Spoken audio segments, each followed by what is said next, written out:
Here we go. Once this goes, and we are recording on all platforms. Holy shit. Robert Bain, what the What fuck is going on, my man? What's going on, brother? How are you? Oh, fantastic.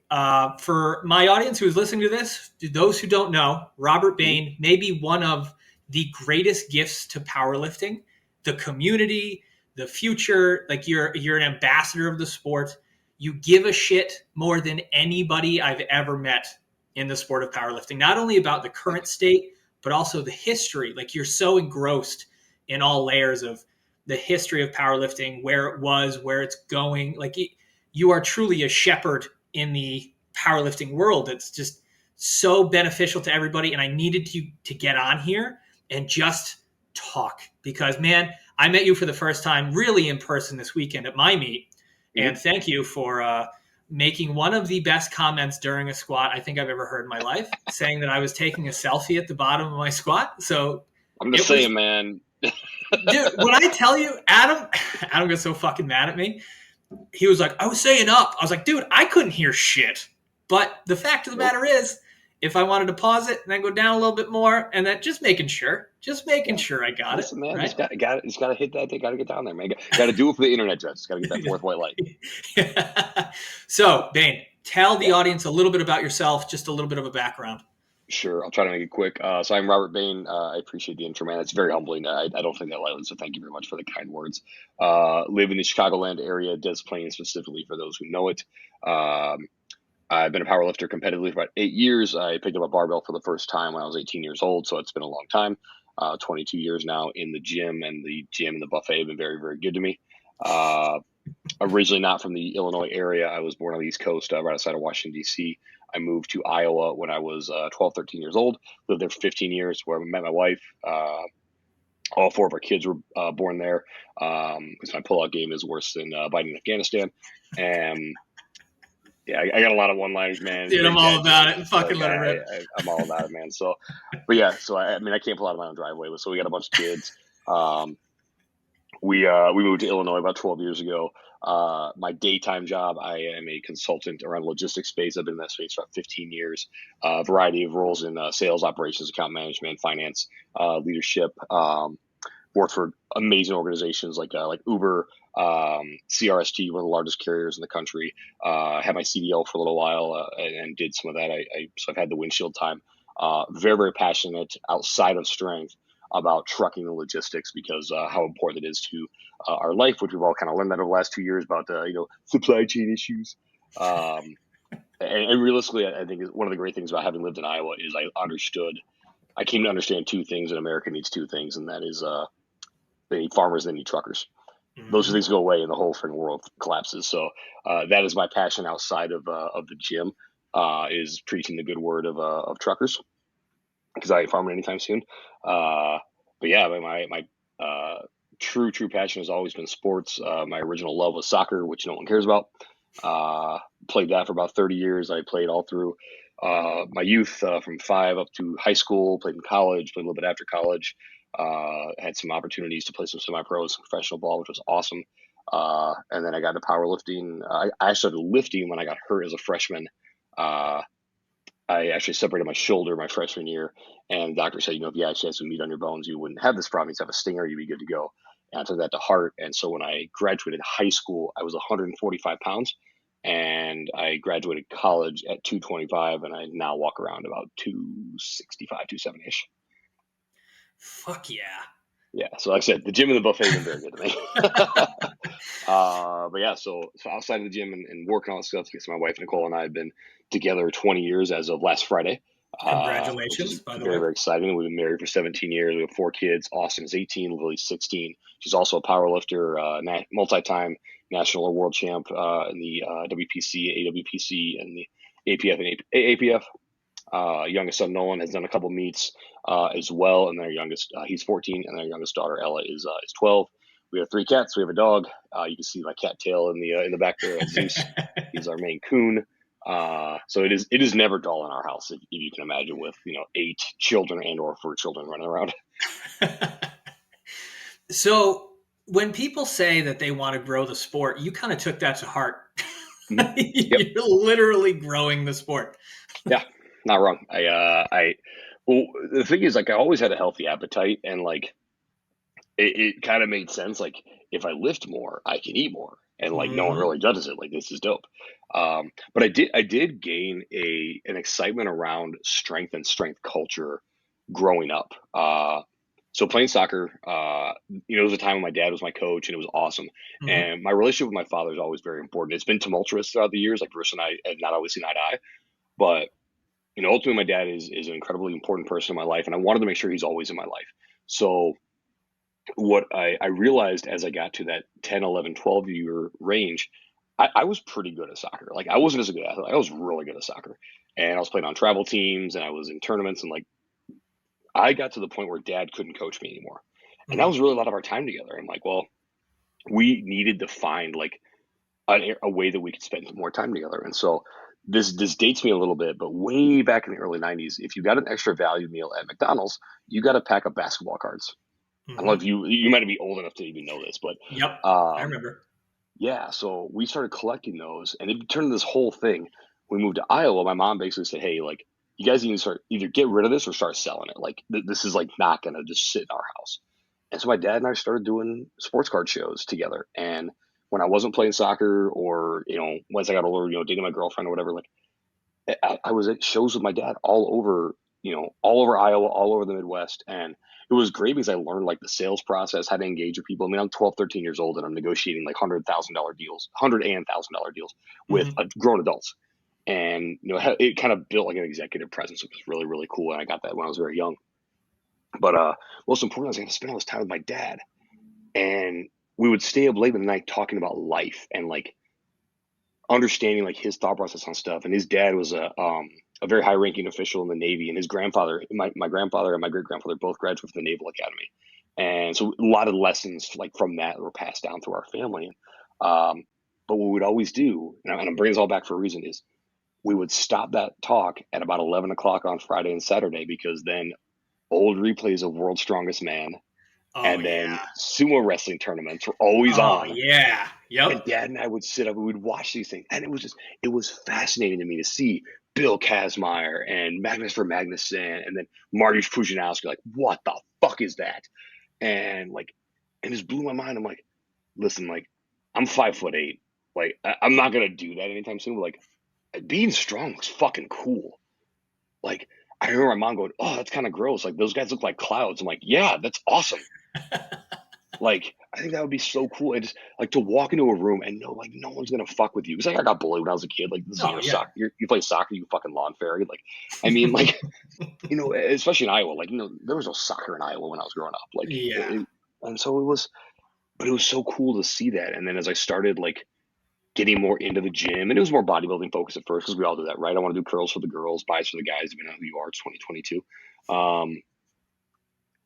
And then when I got hurt again in my early 30s, and I remember like really being really really frustrated. I'm like, shit, is this like the turning point when like I'm that guy? Oh, I used to bench 400. Like, is this when that happens? Yeah. Yep. And then this creepy old Russian dude found me at the YMCA in Des Plaines, Illinois. And Greg sees me squat. He tweaks a couple things, and the very first time I'm with him, he throws an extra plate on the bar. My usual sets would go, I go to like 4 plates. I do like 5 reps. And like, I didn't Hmm. understand what that meant. And I can guarantee they were high. It wasn't great, like, or whatever. And he fixed a couple things in my technique. And then he says, "Hey, I'm going to call you up and make sure you're hitting like competition depth," which I thought he was trying to kill me because it was definitely deeper than I was going. But I'm repping out 495 in this little freaking YMCA gym. Hmm. And he's like, you're fucking strong. Like, we can do something with you. And I'm like, "But dude, I'm like 30 at that point. I'm like 31 years old." He's like, "Strength has no weight limit, my friend." It's like, "Trust me." Especially, and he's from Russia. He's like, "Trust me, strength has no limits with us." And he pushed me to this powerlifting meet. I did a powerlifting meet on my birthday when I turned 32 and got fucking hooked, man. Yeah, man. And And it's funny that you say that because that was when I competed in my first one over at 2XL. I was 32. yeah, I mean, so now you have a trajectory, like, you know where it's going. Um, Absolutely. yeah. So yeah, it was, and I remember this also distinctly, like certain things have kind of like hinted like what was to come for me. So at that meet, I go and I weigh in, and the day I weighed in was the multiply day, and there was, I think the ladies were also competing that day because like they had a whole Mhm. day for all of us raw weirdos. And listen, raw's just practice for everybody listening. I hate to break it to you, Which, but by the way, was the fucking funniest thing I heard all weekend. That was, and I felt so bad for those guys. There was like a handful of raw guys, but you just let them know. You just oh yeah, reminded them. we Just talk gotta about let them know. practice. We talk Oh, about practice, practice. We talk about practice. the Me the kid and missed his Cohost. the kid missed his fucking third. You're like, yeah, don't worry, it's just practice. I mean, listen, man. Like, I'm just having fun with these guys. You give me a microphone, I will say whatever the fuck I want Mm-hmm. until the DJ turns my mic off, which he absolutely did during this weekend. Yeah, for sure. We'll get to that in a second because that actually has a very funny story behind it. So Mm-hmm. we'll get to that in a second. Um, where was I going? We got sidetracked for a second. We were talking about your like first meet, like Oh, getting first into meet, that. yeah. Yeah. So I go and I weigh in, and I'm like, let's go. I'm with my wife, and I'm like, hey, let's go check out the venue. And we go in. It's at a gymnasium in Sycamore, Illinois, and it's the multiply day. And some dude is on the platform. There's two platforms on the platform nearest the entrance, and so we stand and we watch. And somewhere in the 900 to 1,000 pound range is on the bar. And I remember seeing like it was an old Inzer Leviathan, not the LUP. Mm-hmm. And so I remember seeing that distinct, like, oh, that's kind of a weird looking singlet, like odd, but okay, whatever you need to lift in. And he's going down. I remember seeing his face like turning like purple. I'm like, man, that's crazy. He gets his up call from his coach or whoever, and his face explodes. There is like not just like a trickle, like there's blood shooting out. It gets onto the judge's shirt. I'm like, and my wife is like horrified at this. He stands up, racks it, two white lights, good lift, two get you three, whatever. And I'm like, this is the coolest fucking thing I've ever seen. So my wife texts my parents while we're at the hotel about that. About an hour later, I get the picture of Scott Mendelson. We all know which one it is, Mm-hmm. of the universe picture, right? Oh And yeah. they're like, "This is what you want to do?" I'm like, absolutely, it's what I want to do. Sign me Like, up. yes, like, like pushing your. And here's what my dad calls me like, "Why do you want to do this?" I'm like, let's harken back, Dad. We still live in Iowa. What is the biggest sport in Iowa? Football. Wrestling. Wrestling. Wrestling? Oh no shit. Iowa. Iowa wrestling. Hawkeye wrestling is religion. Don't worry. Mm, okay. Football is big in Iowa. It truly is. Hawkeye football is big. Dan Gable. I mean, guy's a national treasure, and he is like great guy, awesome. But Dan is revered in Iowa, and so like anything he does says is celebrated. And I remember hearing him talk once about he always wanted to train to the point when he would pass out. He never did. Never once in his whole 50 plus years of training, never was able to do that. He's like, I wanted to push myself to the absolute limit. I never found that. I had things snap, I had things break, but I never blacked out. And I always like that was the limit I wanted to test. I'm like, so it's not about breaking. It's not about rough.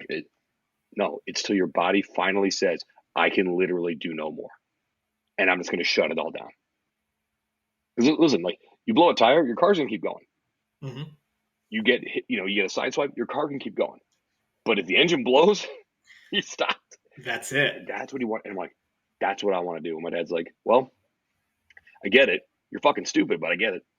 So, and that's just, and that started this journey. And also very funny, we talked about in the pre-show before we started recording, like the whole spotting thing. I had a bench press dropped on me Oof. at my first meet, and look, Uh-huh. wasn't crazy, but like just a nice little bruise. And I always laugh about that now. Like, yeah, that was probably a preamble to this whole spotting thing that I do not do. Yeah, let's go into that just a little bit. Yeah, you bet, man. You are the like that was one of the first things when Adam introduced me to you and kind of explained Mm-hmm. who you were.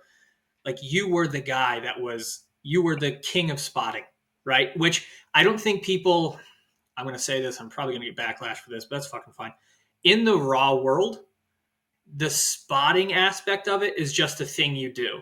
In multiply, when you're dealing with weights that can fucking kill you and really mess people up, the spotters become such a integral part of the sport, right? And as you know, and as I know, but a lot of people listening, they may not know, like if you do not have confidence in obviously yourself, in your Hmm. training partners, in your training, but in the spotters around you, man, best of fucking luck Yeah, because shit can go bad quick.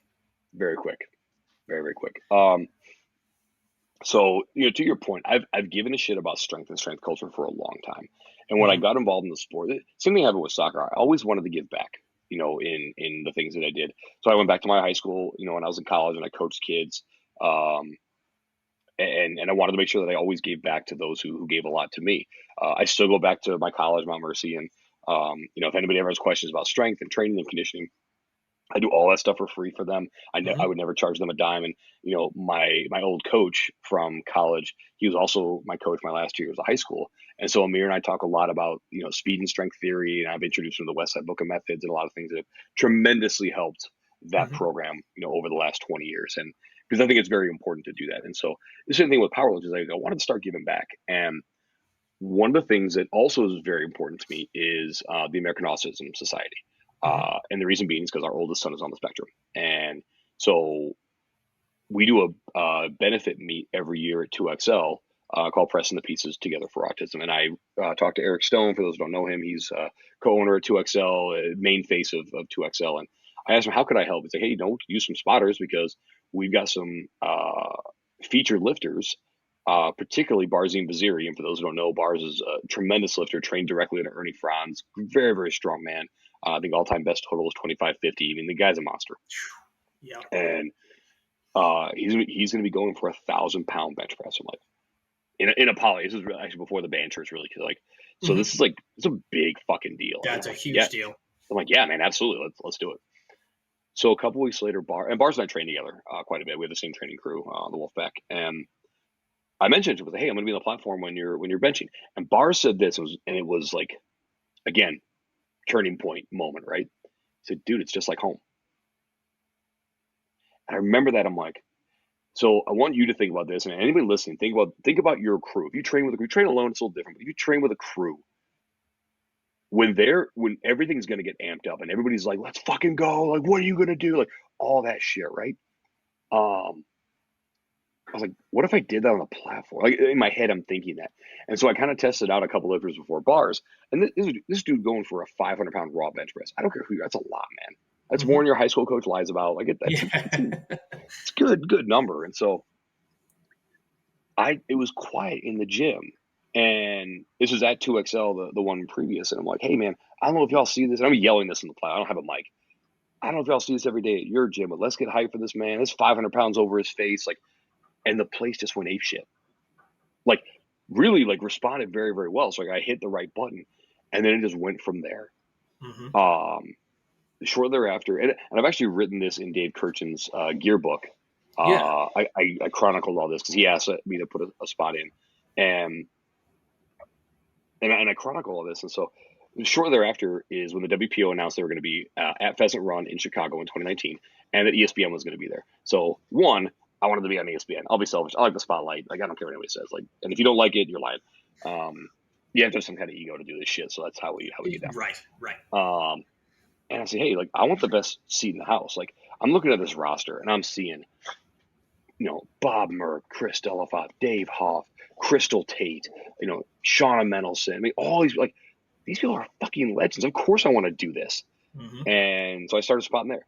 Now, what was interesting is because of the setup and everything, they didn't have an in-house announcer. So Donnie and Matt Martucci if you ever watch that recording, are announcing there's no in-house announcer and there's no music because of the copyright issues. Mhm. So like we're lifting that fucking library again. And so if you ever watch that, you just start hearing some asshole start yelling. And that's me. And I just start Yep. yelling for 5 hours, Mhm. jumping up and down. Like there's tons of like little quick, and especially when because Crystal Tate is also one of my teammates. I'm yelling from the club and go, the Crystal Tate. And I do it with a big dad voice, all that kind of shit. And people dug it. They thought it was cool. Fast forward to the 2020 Arnold and the semifinals, and that was when COVID was going on, and there's all the craziness like before the whole world shut down. And that was when I said, hey, I'll be the back spotter because we lost like half of our squad. Mhm. ESPN was supposed to be there. There's a whole story behind that. If you haven't heard it, go listen to Strength and Anger. We chronicled with Michael Fahey. but yeah, like I was a back spotter, and all of a sudden now I'm the center of attention. And kind of what crystallized me is this whole like, and I am very appreciative when people say this, like the best spotter is I had to catch on the fly with my team, and it was my team and I. Like, let me be very clear, like we plan for this kind of shit. We caught a 1,000-pound squat out of midair, and Yes. Yep. that was and that was kind of where the legend of the blue elbow sleeves came about, because I had those on, and I protected my arm, which I then ruptured a couple months later. Sorry, telling the boy to take care of the dog. No, you're good. Yeah. So that kind of cemented this legend, and then I just started working all these meets because I'm like, I love this. And then as people would tell me, like, hey, like your cues, like the stuff you're whispering, like it's like I'm home. Like I don't know you, like I've never met you before, and I don't give a fuck. I don't care who you are. If I'm back spotting you, I'm gonna tell you you're off center, or like if I see your back swoops, like tighten the fuck up, man. Because I want people to hit their best lifts, and here's why. When I compete, I don't want to lose on technicalities. I don't want to lose because you fuck up necessarily. Sure, I'll take the W. I always will. Like, listen, I'll take it. Right. But like, ultimately, if you and I are going toe to toe, I want you to PR all 3 lifts, and then I want to too, and I want to beat you, because then you can't say shit because I beat you on your best day. That's what I want. That's always, and so like, create that atmosphere. That's what I want to do on every platform. Is like, hey, listen, like it's coming down to the last deadlift. Pull it or pass out, baby. Let's fucking go.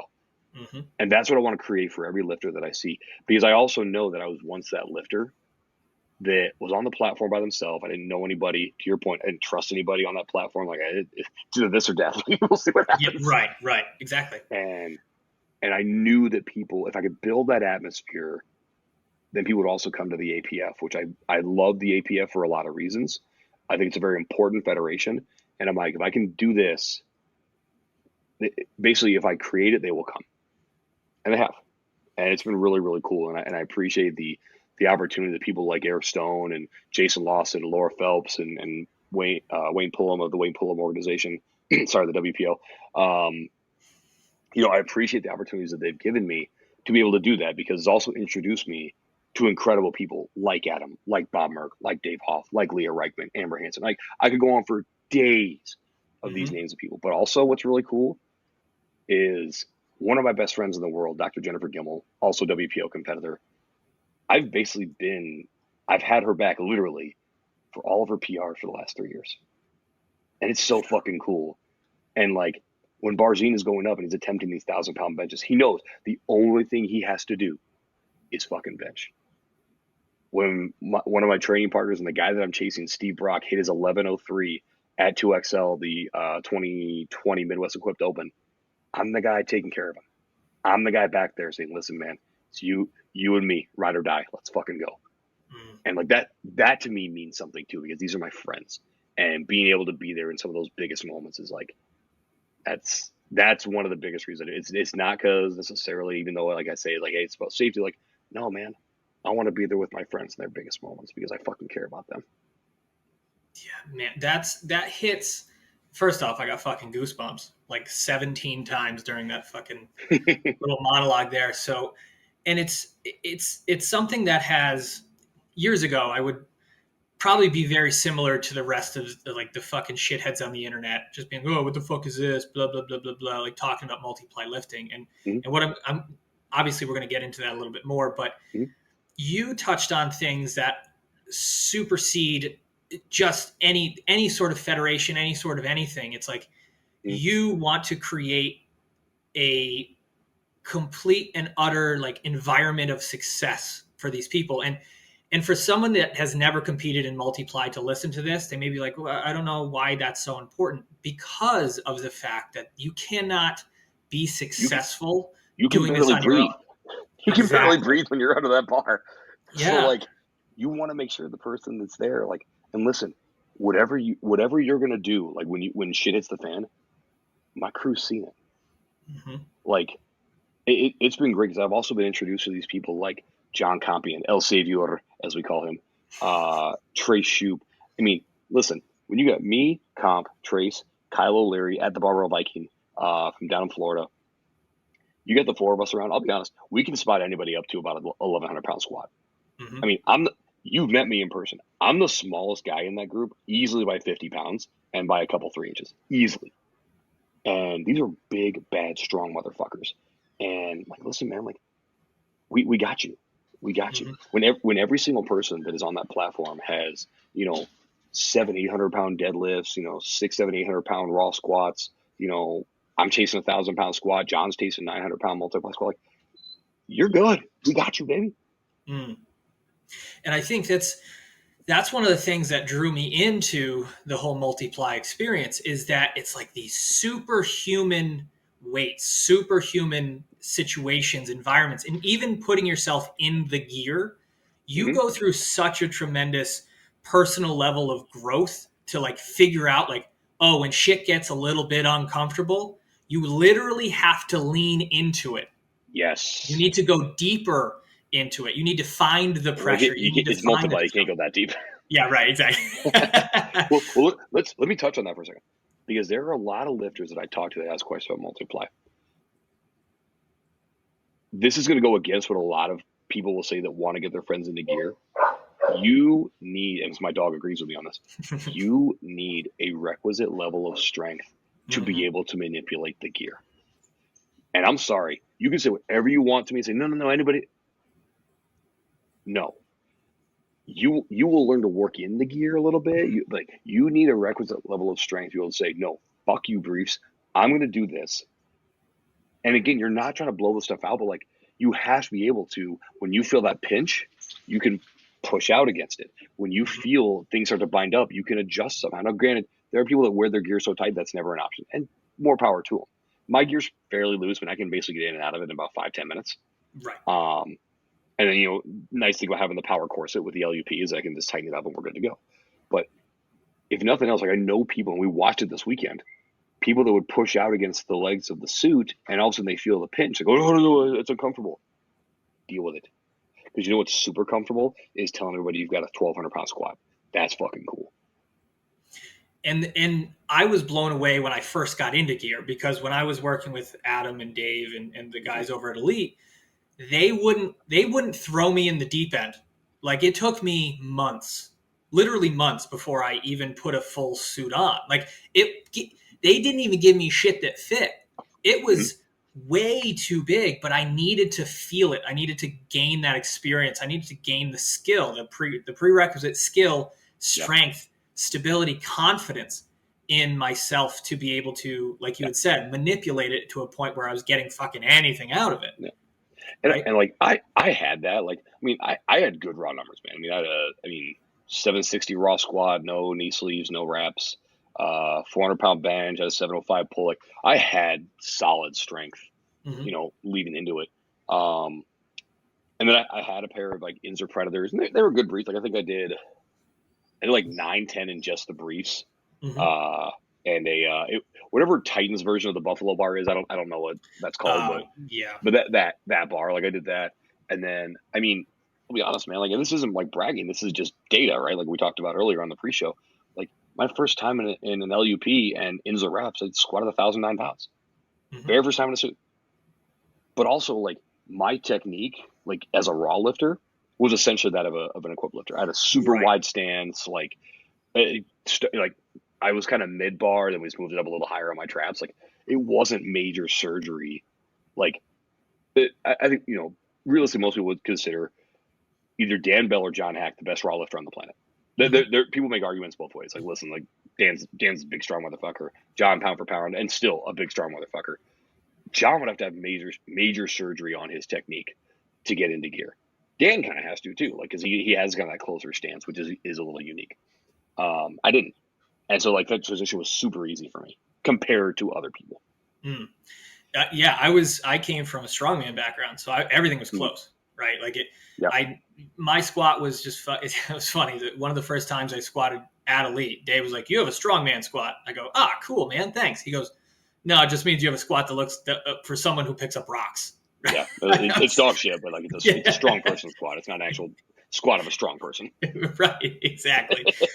But it's one of those things that I think a lot of people that listen to this have some sort of interest in Multiply, either whether it was following me through my first meet prep Mm-hmm. through Elite, or just following the posts that I've put up of me training, right? I still do strongman, but like I've gotten into Multiply powerlifting this year, and I think people just want to know more. I think they're hungry for it. Like they hear both sides. They hear the internet say one thing. They hear the people that do it say another. But I wanted to get your take in terms of like, if you were a brand new lifter and you were just like interested in Multiply powerlifting, like how would you explain it? How would you tell them to go about it? Like what Mm-hmm. sort of resources do you think are out there for them? First things first, if you have interest, Dave Kirshen's ebook Gear. Read it, get it. It's free. I mean, you're not going to get a better resource just available to you right away. God, he was a strong motherfucker too. Absolutely. You know what? And I got to watch him do his retirement deadlift. So fucking cool.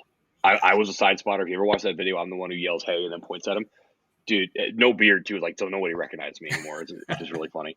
But yeah, like that book is incredible, and it's crowdsourced. There's so many resources that are in there, and different takes and everything, which I think is incredibly important. And so that's first things first. Secondly, as best you can, find a crew that trains and competes Multiply. You will find there are layers to that, by the way. Mm-hmm. There are crews that train Multiply, and we saw some of them this weekend, that fucking suck. They're terrible. And then you're going to find some folks that are pretty good. And I'll be honest with you, those folks that are pretty good, it's going to be tough to get in there. Because they've seen plenty of people come and go, and they don't want you if you're just have a passing interest. Because to your point, you have to be able to trust the people around you. And you kind of need some of those ride or dies. And so you need to show a level of commitment. There's a financial component too. No lie, like one of the reasons why some people are afraid jumping in Multiply is like, dude, an LUP is $500. Yep. SDP, if you're going to get that custom made, you're going to get it at or it's $350, and then you get any customization. You're looking at $400 or $500. You know, for one of those, you've got, if you're getting the overkill stuff, it's all customized, and now again, same thing. By the way, if you want good wraps, you're going to get the overkill wraps. I say that, not Sam. Because I believe in Rudy's shit. Like I love Rudy's stuff, and it's like that stuff's not cheap, man. And like I have the resources to do that. Like if Rudy calls me and says, "Hey, I got a new suit for you," cool. Like just send the invoice and we're good to go. And not everybody can do that, and so that's another thing for consideration. So like find people that can give you some gear, and then start following the good people. Don't just follow the numbers. Let me be very clear on that. There are lifters in Multiply that have great numbers that are shit lifters. Mm-hmm. And so you want to find the guys and gals that are consistent. I'll be honest with you. You want to follow more of the ladies from a technique perspective than you do the dudes. If you want probably the most technical squatter, two most technical squatters on the planet, Amber Hansen, Leah Reichman. Mm-hmm. You want to learn how to squat Multiply, follow those two. By the way, Amber's also an elite level lifter raw. So, your friends can't give you too much shit. Leah, listen, she'll be the first woman to squat 1,000 pounds, and there's a reason for it. She's strong, she's incredible, and her technique is fucking flawless. Why? Because her coach is the greatest of all time.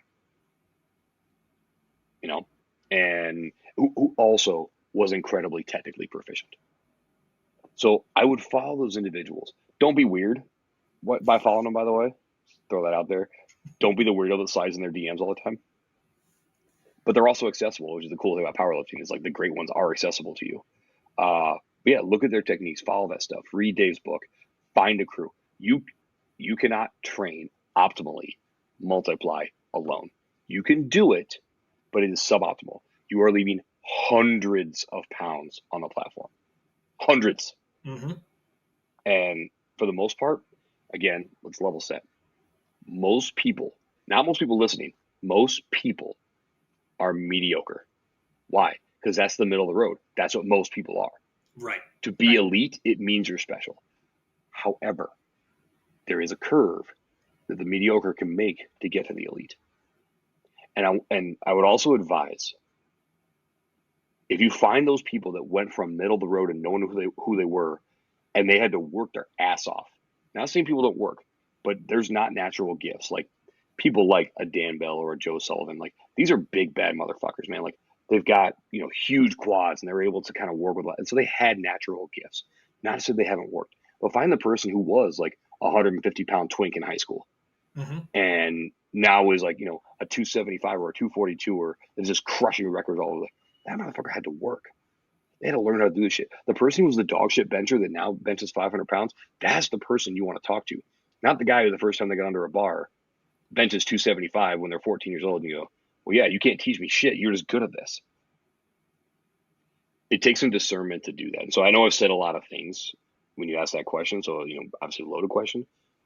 Read the book, find a crew, follow the great technicians, and then find the gear that's going to work for you. Do not lift to get sponsorships. Mm-mm. For the most part, you're going to get discount codes, not sponsorships. Right. Fund your own way. Thanks, Donnie. And the other thing too is I want to be very clear on this because this is different than some of the hardcore thought process. Powerlifting enriches your life and not is your life. Does that make sense? I didn't say that very well, but it enriches your life. My life is infinitely better because of the people I meet, the places I go, the environments I'm in because of powerlifting. But powerlifting is not my life. It's just a very important piece of it. Does that make sense? And you know who else said that?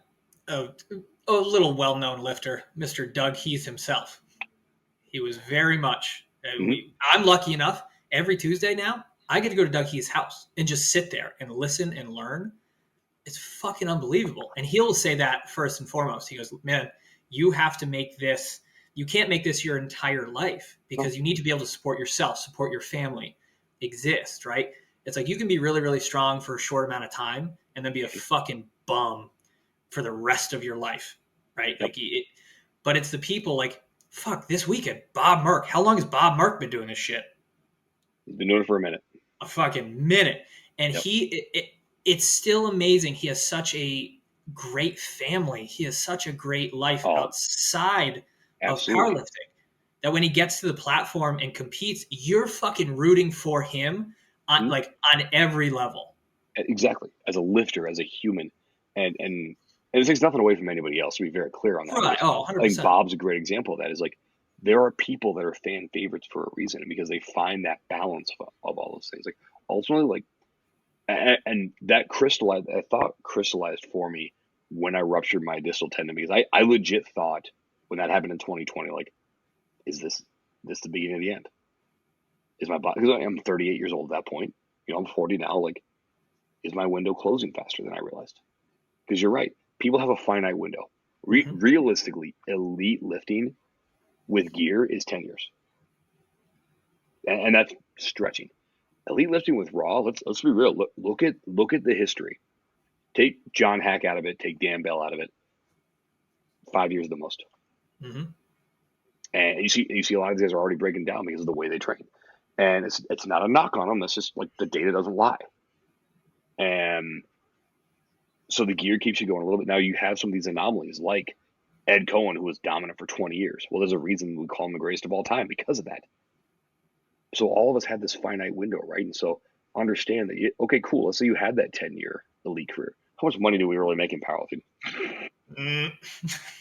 Wrong. Very wrong. Trust me. I know deals. I know making money. Absolutely not. We will not be making any money in powerlifting. There is no money there yet. But trust me, I'll make the deal. I know how to close the deal. I wrote a book about it in 1984. Do a lot of Donnie impressions on that Donnie, the 45, on Strength and Anger. But you have to build a life outside of this. Because as awesome as my training partners are, I don't go home to them every night. Mm-mm. You know, and as amazing as they are too, they don't pay my bills, and they don't expect me to pay their bills. And so that's important. And so that would be, I think, a big takeaway from all this is as dope as strength is, as dope as powerlifting is, like, you have to let it enrich your life. You can't let it take over your life. And I think that's such a big misconception, right? Is you see all these fucking like motivating videos where it's like, you got to go all in. You got to get, this has to be everything. You got to fucking eat, sleep, breathe, blah, blah, blah, blah, blah. But then like you get fucked up and then now you're living in your car or you're just like, you're fucking like cheating on your wife or like just terrible shit. The way somebody does one thing is pretty much how they do everything. Mm-hmm. And if you can incorporate that into your powerlifting, into your training, into like someone who's really, really strong, The strongest people I know will tell everybody that they did not get there by themselves. They were surrounded by people that helped them, supported them, and guided them, right? Like what you were saying is like you giving back to the sport, you trying to enrich the experience and the performance of everybody around you, even people in your fucking weight class, even people that Yeah, are trying to eat your lunch. It's like absolutely. you're trying to build that. I tell people, like, great example. There's a guy at 2XL. So he trains at the gym I train at during the week. Same weight class, all that shit. And I've told him, come and get me. I'll do everything I can. So here's what I want to see. I want to see, at that time, tested lifters in the 275 class, which is by the way, is a rarity.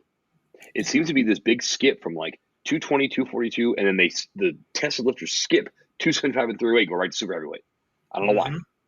And I told him, dude, like every one of those records I have in the APF or anything, like I want you to take them all. I will celebrate it, but I'm not going to hand them to you, fucker.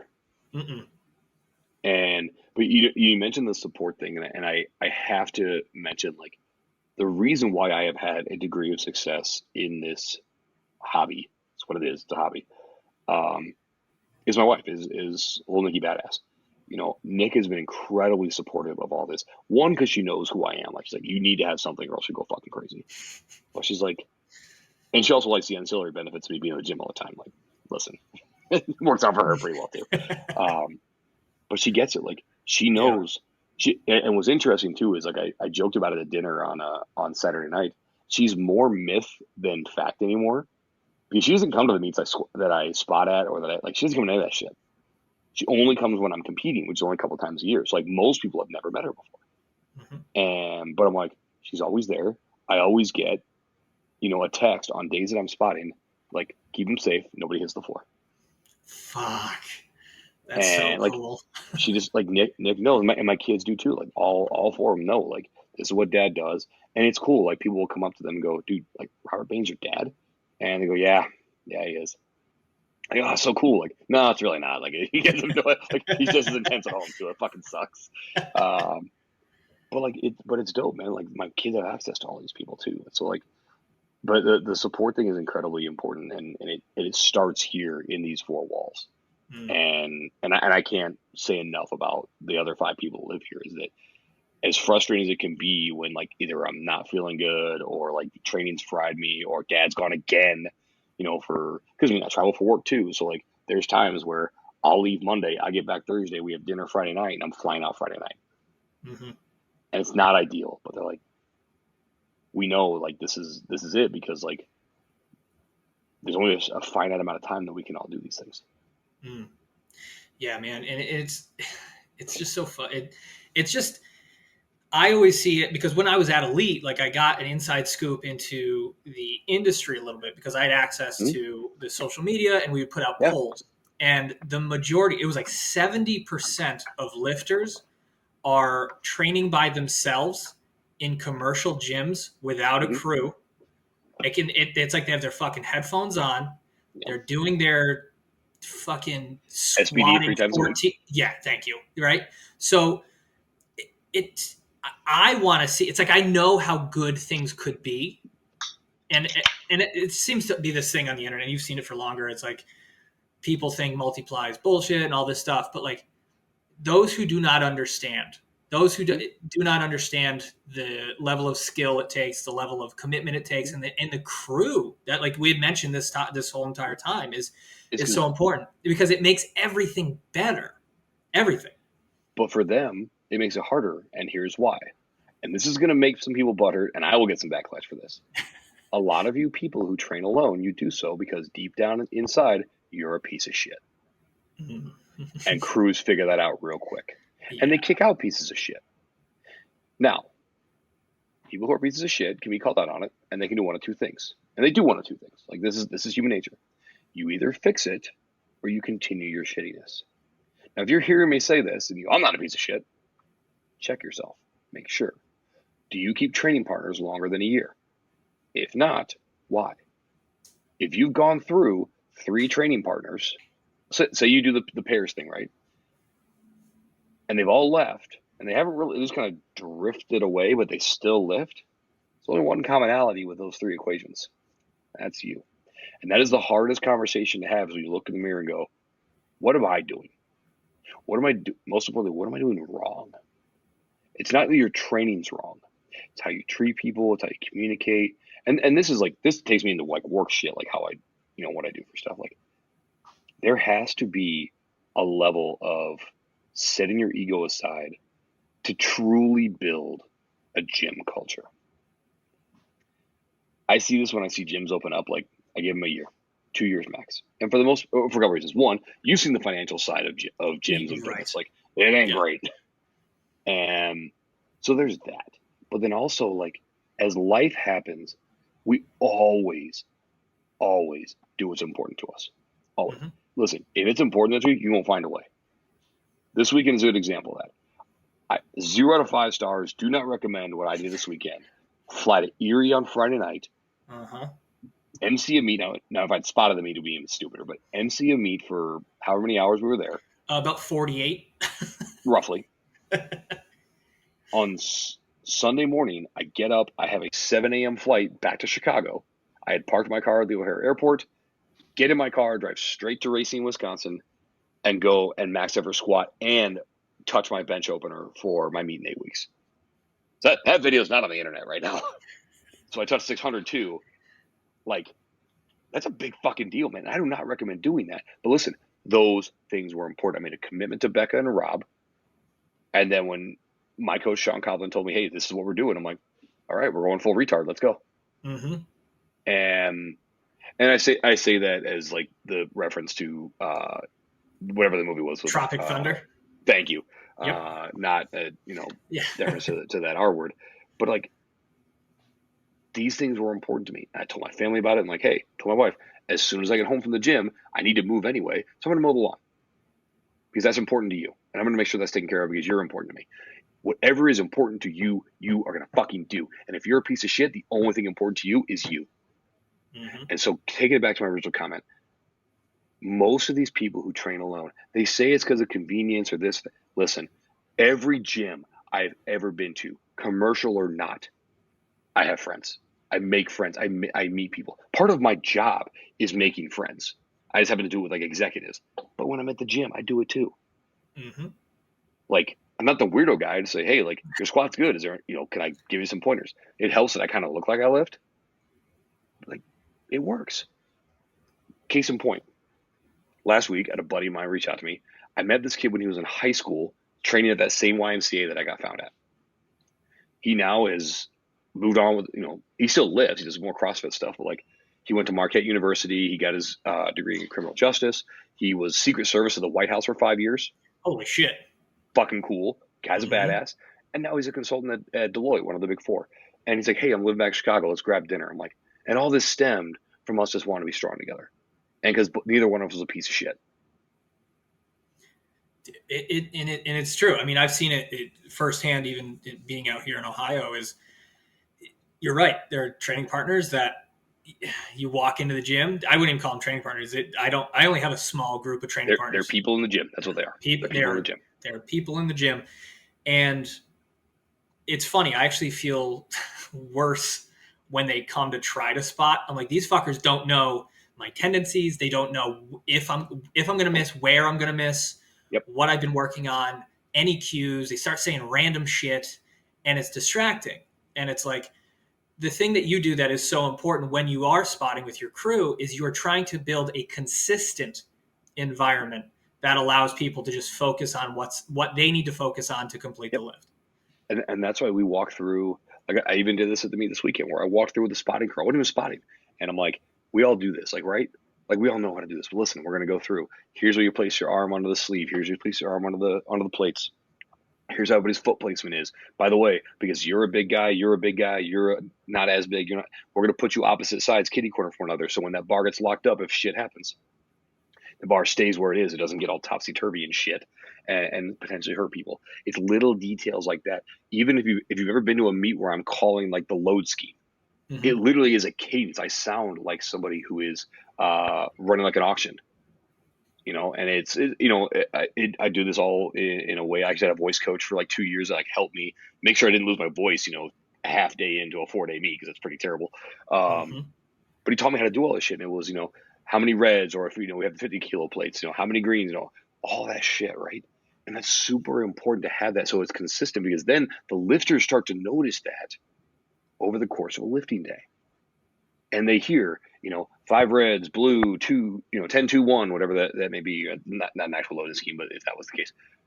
And then we have the process of, they see one side spotter, he puts his thumb up on top of the plates. Next side spotter puts his thumb up. It's like, we know that's good. Also, by the way, we're doing that, the head judge sees we're not misloading the fucking plates. Mm-hmm. So rewind back to, what was it, 2020, when Julius Maddox was first going for his 800-pound bench, and there was the fucking misload. Big fuck up. Yeah. Right. Taking the earpods out because he's fucking one second. All right, you hear me now? Yeah, I can hear you. Perfect. Hold on. I'm getting a crazy echo. We'll edit this part out. Yeah, no, that's fine. How about now? Yep, still fuzzy. It's all good. Because I have so many pieces of equipment. Hard gear work.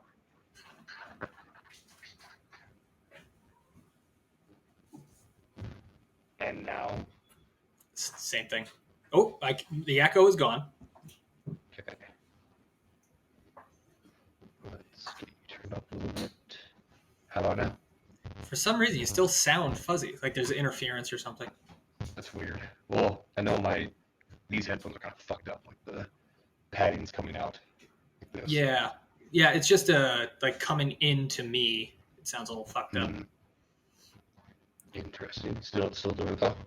Yeah, maybe if you want to, I'm going to just pause recording here for a second. Yeah, let's pause everything. Yeah, sorry about that, man. Done. Okay.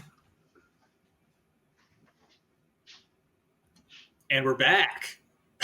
All right, yeah, freaking getting a two-parter here. Well, where was technology. I at? You got to really back in. Where was I at? We were talking about Julius Maddox misloading. Yeah, so the misload. So it's important that we do this. And so when that happened, it was a really simple thing, is they kept a whole red off.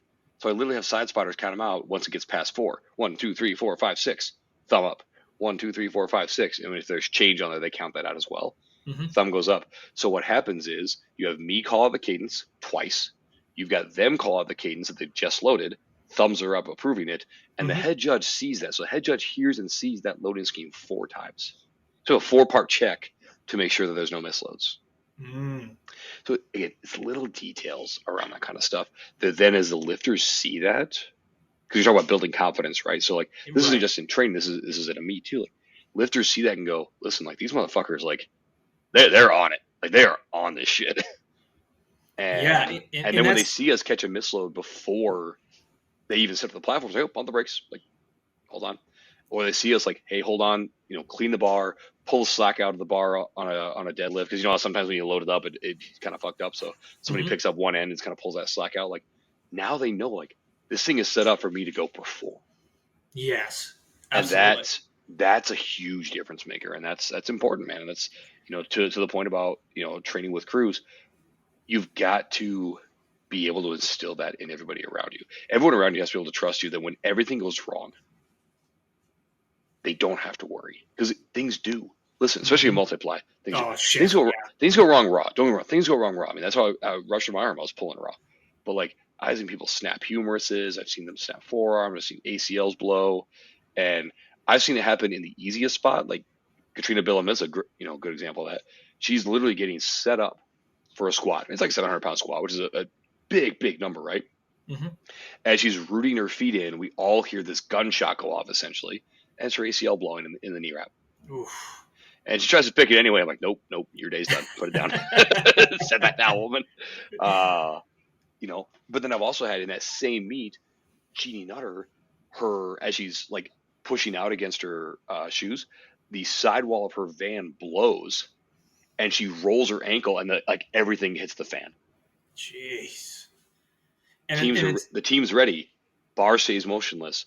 I catch her, we bring her back in, and we get her off the platform. That and those variables, like, those are the things that, like, as me, like, I'm a very internally kind of motivated person, and like I process things, and I kind of like focus. And sometimes if I see something like that, it fucks me up, because now I'm like, oh shit, like now I'm thinking about all the possibilities, right? And in gear, for those who have never competed in gear at all, there are so many variables to the gear itself. Yeah. That 2 pounds of your body weight matters. Yes. Depending on the gear. I fucking found that out the hard way on my bench this weekend. Womp womp. Yep. Brother, were you in a condom shirt, or were you in a poly shirt? No, I was in a band shirt. Yeah, condom shirt. Yeah, exactly. But Rubbers. my problem was, I don't know what rubbers are, but I hear about them. Yeah, I'm allergic. But yeah, no, man, like it's those variables. And I'm actually, it's good that you brought that up, because I was actually going to be talking about that at some point. I'll just talk about it now. Yeah. It's like that in raw lifting, there's less variables for sure. It's just like you're super fancy Inzer knees. Your wrist wraps, and right. And your SPD matching outfit. Your donut socks.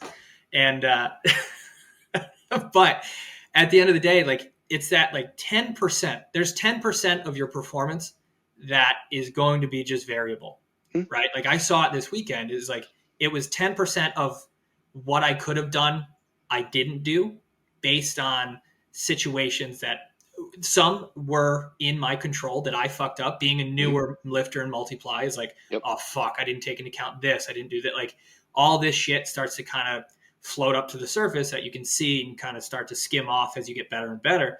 But then there are situations out of your control. It's like, oh shit, I got my first squat, and then my second squat was questionable, whatever. And then it's like, then I got pissed, and I'm like, fucking load 10 on, we're doing it again. And then I was so pissed that I forgot the things that I was calm going into that lift. Then I fucking missed my third, and now I look like a total jackass. Right. So, I mean, it could have been worse. You could have, dive bombed like a stripper and then tried to launch yourself into the head judge while wearing the flame beanie as Chuck Vogelpohl would have. Right, exactly. And if that guy happens to be listening to this, you're a jackass, because you came up to me after the squats and said, "Did I make it through? I think I made one on my list." No, the spotters caught you for all 3. You're done. Yeah, that's not how that counts. You don't get the assist. Like there's no assists in this sport. But it is. That's what the gear is for. Yeah. Change your batteries, kids. But like it's one of those things where it's that 10% that if you do not throw yourself into a meet, you will never learn, you will never know, and you'll just be this gym lift hero that it like in the gym, I hit 600 pounds for my bench, and it was like comfortably, confidently. And at the meet day, my body weight was different. The fucking lights were different. The environment was different. The fucking bench was different. Like everything was different. And I could not find that level of consistency or that comfort that I was used to. Now that makes me think and makes me look at the competitors that are able to go out there and just fucking kick ass. Now I have a greater level of respect for them, because they were under the same conditions and they executed. Right. And they were able to control more of that 10% that ended up kicking me in the ass. Remember, kids, practice doesn't make perfect. Practice makes permanent. Yes. And it's one of those things that I had a great conversation with Adam in between bench and deadlift. And it was cool because he has had such a tremendous history in the sport, and he has done really cool things. I mean, in the child division, that's super cool. Yeah. Could you get that fucking kid a sandwich, like, for real? Like, I'm trying, man. I'm fucking trying. We got to get his body weight up over 200. I'm sure Express loves him working there, but like we really need to get him like up to man weight. Get him a man card. No shit. I love you, Adam. Dude, he really, like, we had a great conversation just kind of going over those variables, and like, and he told me, he's like, hey, like this is what happens with a meet. You get there, and it's like, he told me some of the things, and I was talking to him about it. I was like, I didn't even know what to look at for the ceiling when I was on the bench. I didn't take the time to lay on the bench and look up at the fucking ceiling. I looked up at the ceiling for the first time with fucking 550 in my hands, and I'm like, there's a fucking spotlight, and there's a spotlight, and then fucking Metallica in my ears, and like it was distracting as fuck, and it threw me off so much that a weight that literally I hit 6 or 7 times before, like not a problem. You almost fucking ate it. Almost fucking ate it.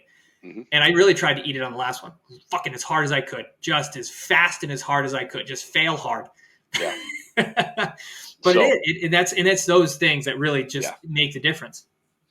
So I got to give you a story about, so you may have heard me say this during the meet. I talked about evil spirits. Yes. Okay. So Friday night, bunch of us go out to eat, and there's a Chinese buffet down the road from the convention center. Absolutely. And we're told to go, like, awesome. Like, I like food, and there's a buffet, which right on my alley. Fantastic. And like $18 for all you can eat. Great. Love this. Walk in, you can smell the sodium. I'm in heaven. I'm ready to go.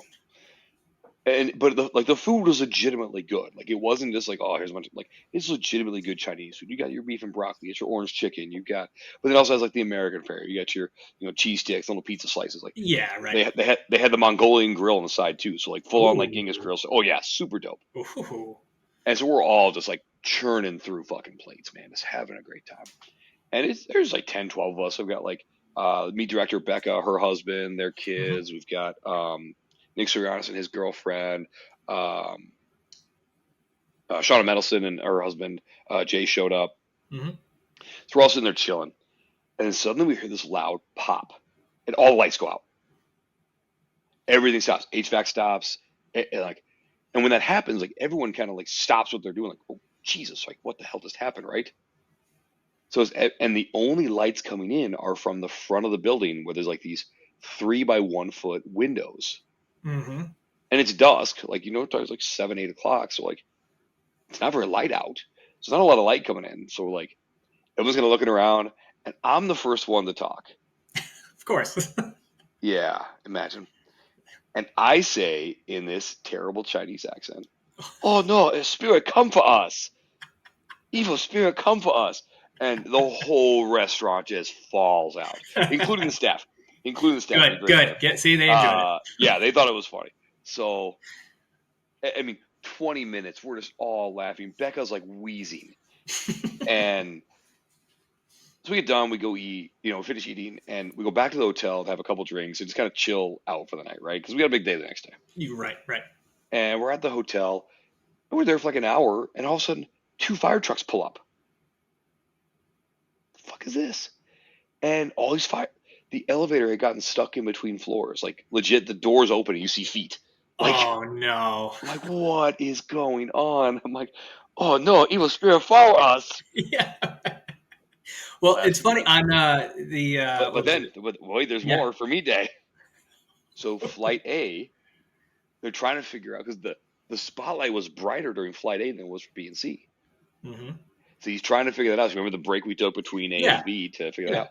So the first time he's trying to fuck with it, he shuts the light off, and I say on the mic, like, oh no, evil spirit here again. Everyone who has context laughs their ass off. The DJ thinks I'm talking shit to him and shuts my mic off.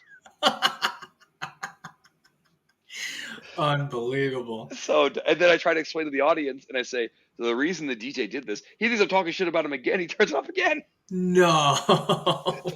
I was wondering, it went silent like a couple times. It was just silence. And I was like, what is this, a fucking library? A couple times the battery died, or like it disconnected from, it's a wireless mic. So a couple times like that happened. But yeah, oh God, it was so funny. He shut my mic off twice. Yeah, you can't say bad things about me. I'm like, first of all, I'm a grown ass man. I'll say what the fuck I want. And second, like, I'm not talking bad about you, dude. Like, I'm just run with the show. Like, it's like Chappelle's. Like, let him talk. It'll be fine. It's like yes and right. It's just like it's exactly what you need to do. Yes. And it's funny you say that, because on the night of the meet, after me and Adam went to Buffalo Wild Wings, we were like, all right, fuck, we're just going to chill. Wings, beer, sports. Who doesn't like that? That's fantastic. And we're sitting there, we're eating, we're kind of talking about the meet, but we're also talking about him starting his training cycle for Worlds, right? So is he doing Worlds or the WPO? He's doing Worlds. There's more. I'll be behind him either way. Excellent. But so we're sitting there, and then it's the same sort of idea that we see this like commotion and like this hustle and bustle going on right at the front of the restaurant. And we're like, what the fuck? Like, and our waitress doesn't come over for a while. And then she comes over. She's like, oh, I am so sorry. Apparently there's somebody in a panda suit running from restaurant to restaurant, fucking with people. And we're calling the police and I was like, what the fuck is going on? I was like, it's Jackass. It's Night Pandas. Who hasn't seen that episode? I know, no shit. But so me and Adam, like Adam was half in the bag. Like he was drinking these like Mountain Dew fucking. Oh, the hard Mountain Dews. Yeah. Yeah. So basically, like, okay, Adam, I'm sorry, bud. You're listening to this, I'm sure. You are 14. Yeah. Oh, hey, I just had a sporting event. I want Mountain Dew. Come on, man. Well, it's funny. He always has his like vape on him, which again, 14. Our training partner Sparky quoted it as being his. It looks like he's fucking sucking on an Xbox. Listen, Linda. Listen. Wow. So we end up leaving the restaurant. And he's like doing a panda call. He's trying to fucking find the panda. Oh god, it was good. Fantastic. It was some good. But it's those. I'm surprised Tina Hero didn't show up because that's. Yeah. Yeah, man. But it's one of those things where like meats are just a different world, just a total different world. You can train for whatever, but until you show up on that day, dude, you'd have no fucking idea what's going to happen. True. No idea. Absolutely no idea. But man, you need to be a regular on this. You need to be an absolute fucking regular. I am never one who is at a loss for words. So you also have your own podcast too. I do. Strength and Anger, which we've been on hiatus for close to 3 months because Eric and I have had a lot of life going on, which we were actually recording an episode on Thursday of this week. So I think this will drop probably tomorrow or Wednesday. And so Thursday this will be tomorrow. Yep. Yeah. He and I are recording, and literally all it's going to be is just what the fuck has been going on. Because we've had, I want to say we've had 5 meets in between. Eric bought and sold a house. I've been traveling like crazy for work.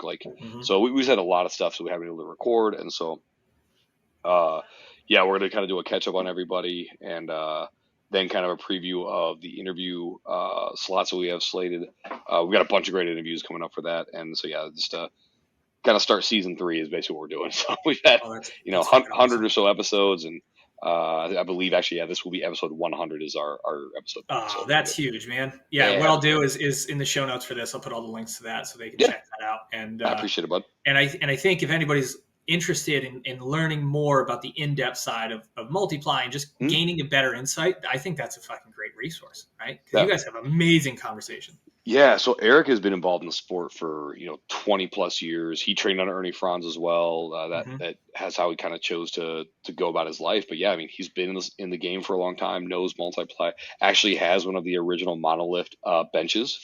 So the original has the original pad, and we have one of those at the gym.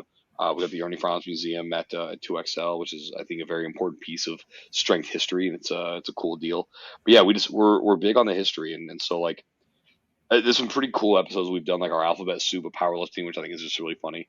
But also it's important. We always joke about, like, everybody in the sport, all these different fucking federations, right? And like, I don't like this. I don't like this rules. I'm gonna start a new federation. I want to skip my third attempt and take a fourth at a world record. Like, that's just taking more time on your third, asshole. Which I also called out this weekend. Yeah, you did. Yeah, he didn't like that very much either. Like, I'm one of the sponsors. He's like, I'm one of the sponsors. Well, I don't give a fuck. Yeah. Like, asshole's an asshole.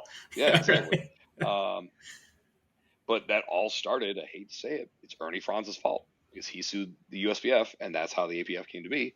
And so like, as important of a legacy as he is, all these federations are also his fucking fault. So, but that's a really cool episode. Also, his lawsuit with Inzer is a really cool episode that we've done. And then if you have the time, listen to the episode with Michael Fahey. We talked about the making of West Side versus the world. I believe that episode is 3.5 hours long. Yeah, man. No, you guys do an absolute fantastic job. And like I said to you, even before we started recording, like it's so important for people to know who you are, what you do for the sport, for the people in it, for the future of the sport, for the history of the sport. And it really, like, man, like having met you, I just met you in person for the first time this weekend. I've known of you for a while. Adam has done a great job of really shepherding me into the sport and telling me, like, look at these guys and fucking these guys are assholes and don't Yeah. don't talk to these guys, right? True. So I've been able to get a tremendous education on things in a short amount of time because I was thinking back. It was the Midwest Open last year. It was my first meet ever in Multiply, and that was mine too, dude. It's just been an amazing opportunity to learn and to grow and develop. And like I said, anybody that asks me, they're like, "Oh, how'd you get into it?" It's like, well, it started with me and Adam having a conversation, literally training, going, wouldn't it be funny if I put on those funny orange pants? Yep. And like that was it. And then all of a sudden, it was when like, you put them on, did you feel the racism as you saw them? Yeah, right. Yeah. I was like, I have some really funny jokes that I can't say anymore. You were a spirit, come again. Yeah. But I really like it's been a tremendous opportunity, and it's pretty much because of guys like you that are doing such a good job of, like I said, keeping the history alive, keeping things on the straight and narrow, because it's so easy, and we've seen it. We saw it a little bit this weekend, how crooked things can get and how fucked up things can get.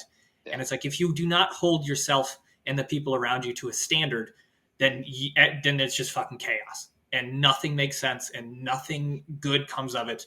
And then nothing means anything.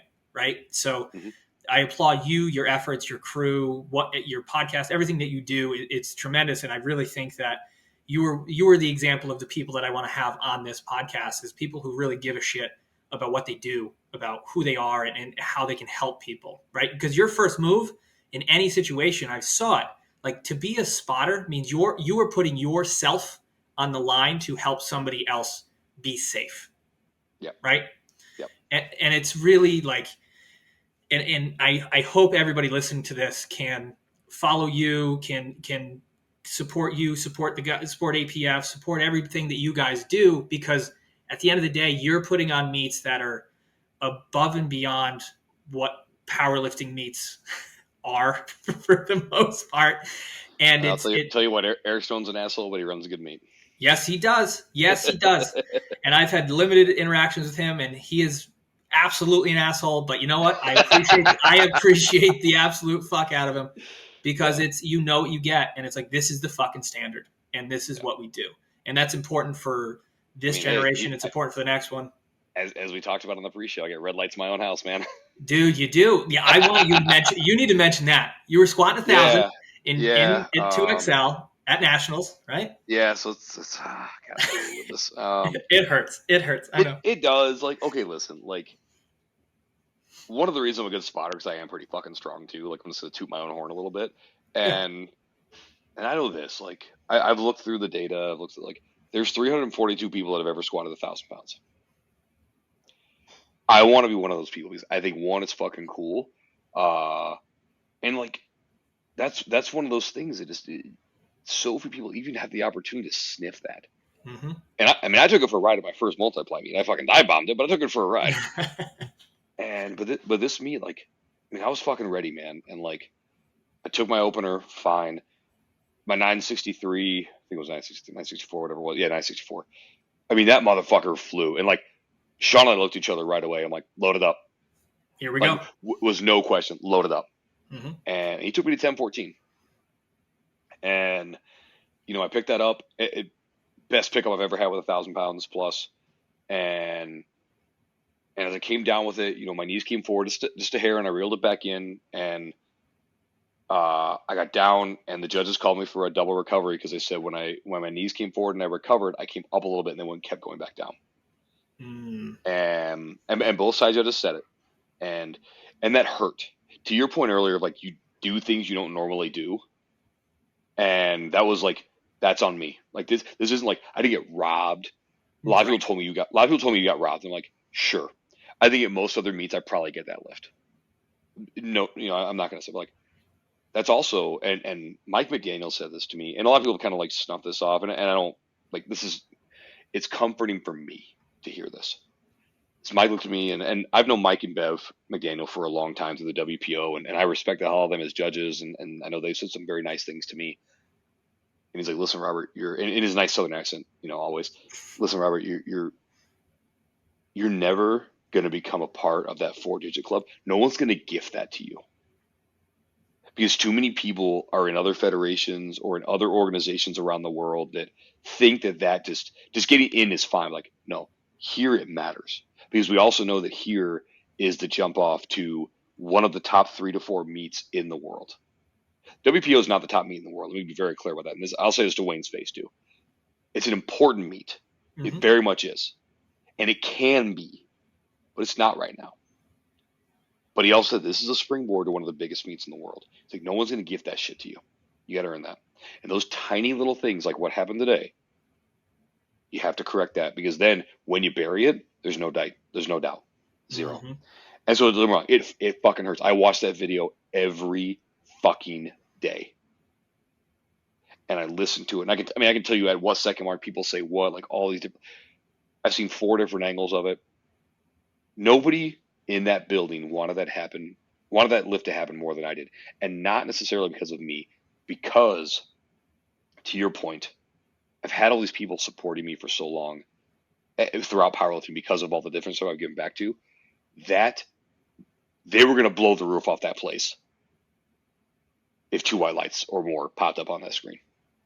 And I wanted that for everybody because of so many of the things that people have said, and so many people that have helped me, over the last 8 years of my powerlifting. And that's one of the reasons I want to do it, because one of the other reasons you give back is you go and you fucking succeed. Go get the numbers that you fucking earn. That's how you give back to your team, to your coach, and you prove them right. The Wolfpack saw something in a washed up soccer player 8 years ago and said, when you're ready, come train with us. And I did. And now that we've separated and gone off and doing our own thing, they said, we still believe in you. There's still work to be done. That's how you prove yourself.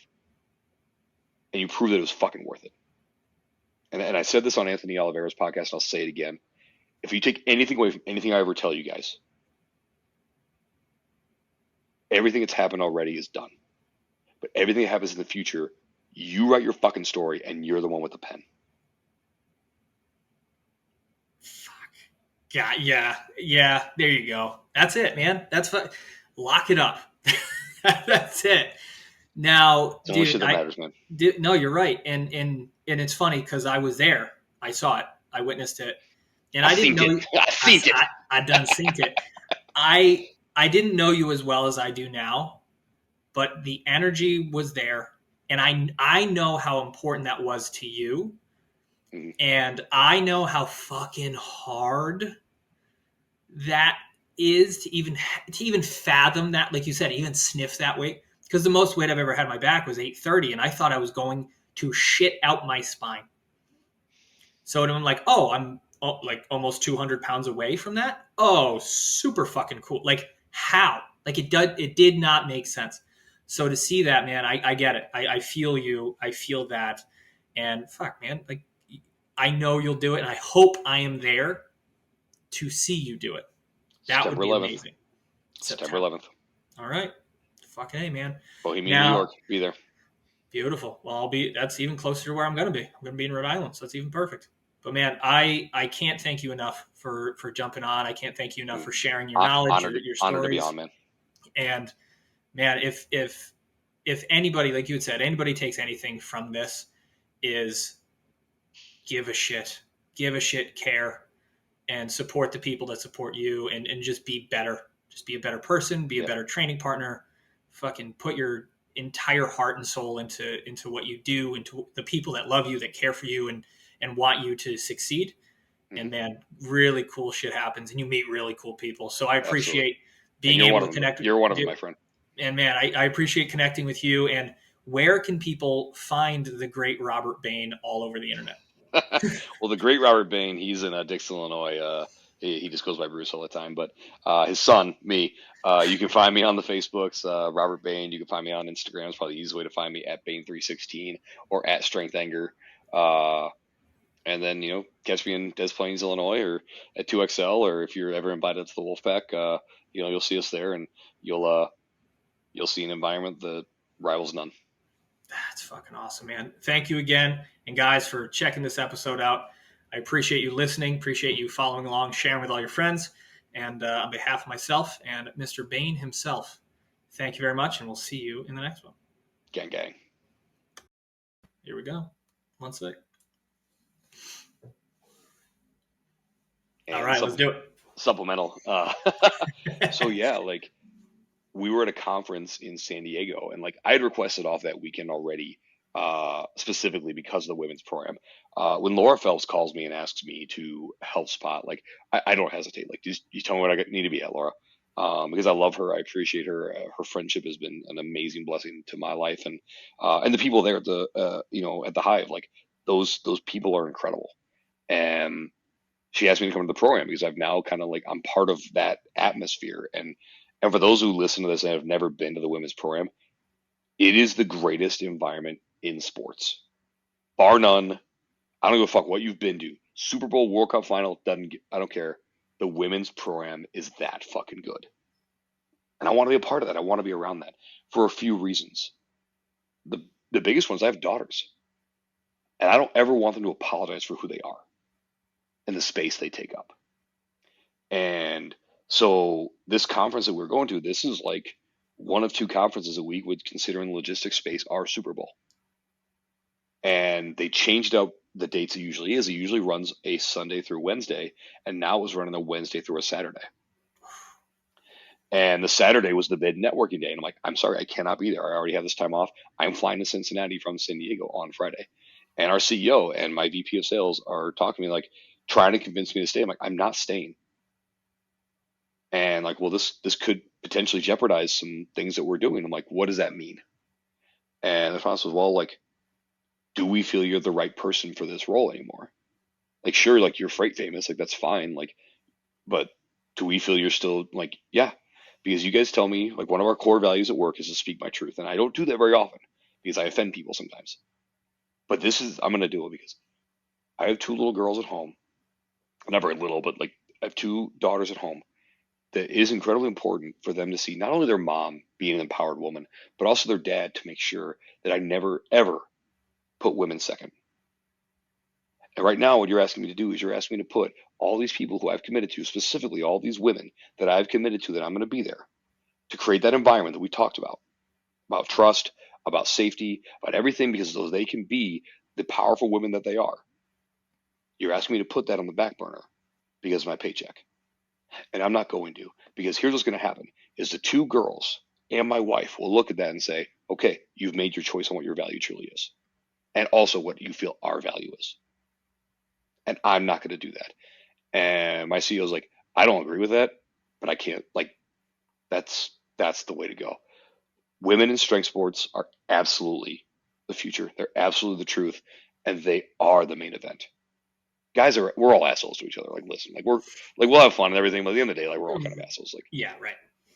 But it's so important to me to make sure that as many women as possible get a barbell in their hands and understand that they are not second rate, they are not second class, that they are the fucking show. So that's all I got to say about that. And I agree, right? Like my girlfriend Sarah is the first woman that I have been in a relationship that is a competitive and a very strong woman, and it's awesome to see, and It is, and it's awesome to support her in what she does. And I didn't know this until I got the opportunity to handle her at a meet, where how much more you can care for somebody more than yourself. Yep. And 100%. my wife teaches group fitness, and her passion is fitness and movement for all. That's all she wants. Like, she thinks the powerlifting is cool. She thinks it's great. Like, she loves seeing the ladies. She thinks it's really awesome. But she's like, I want every person that ever comes in contact with me to think I can do those. Like, maybe not the weight, maybe not the pace. Like, I can do what she's showing me. And because that true, like, we talk about being competitive and pushing the limits of the human experience. She's like, I want them in. I just want them in. They can choose their own adventure, but I want them in. And she wants to be the gateway drug. I'm the one that gets them shooting up shit.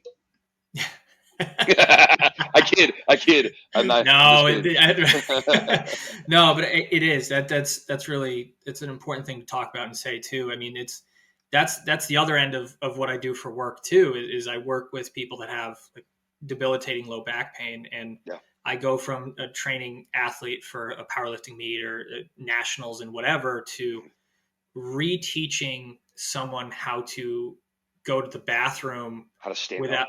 how to stand up, how Yeah. to, gain their freedom back. And that movement's so important. But back to your point is I have never worked with a woman that wasn't my best client ever. Yep. I would actually, the majority of my remote clients now are women because they get it. They do the work. They work harder. They put the time in. They give a shit. And that ego isn't there clouding the process of education and skill development. And it's just, Because it's they're amazing. not sizing you up. Right. They're not at all. They just think they want to be better. They're not saying, does he think he's better than me? Mm-hmm. Yep. Absolutely. Man. Yeah. And you're 100% right. And I am going to have to check out that pro. When is the pro-am again? Because it was a few months ago, wasn't it? Yeah, it was the first weekend in April. Should be something similar. They are coordinating that uh, this coming year, 2023, because it will be alongside a men's pro-am at 2XL, the two semifinals for the WPO. Awesome. So I believe it will be later in April. Do not quote me on that. Sure. I obviously have inside intel given where I sit with the organization and my place, but yeah, so it'll be around the same time frame for both meets, and I'm telling you, it is second to none. Oh fuck! I'm gonna get my ticket as soon as it's possible. Yep. So Absolutely. All right. right, buddy. Now